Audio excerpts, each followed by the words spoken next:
ಕತ್ತು ಸಿದ್ಧ ಮಾಡಿ ಹಿಂಗೆ. ಎಸ್, ಫ್ರೀ ಬಿಡಿ, ನಿಧಾನಕ್ಕೆ ಉಸಿರಾಡ್ತಾ ಇರಿ. ಓಕೆ, ನೋಡಿ ಇಷ್ಟೇ, ಒಳಗಡೆ ಹೋಗ್ತಾ ಇರಿ.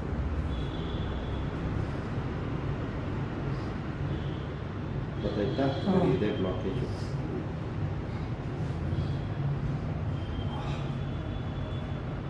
ಉಸಿರಾಡ್ತಾರೆ ಬಾಯಿಂದ, ಬಾಯಿ ತೆಗಿರಿ.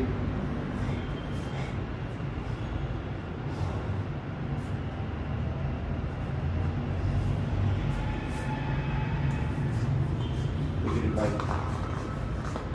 ಗುಡ್. ಹಾಗೆ ರೀ, ಉಸಿರಾಡ್ತಾ ಇರಿ. ಸೂಪರ್. ರಿಲ್ಯಾಕ್ಸ್.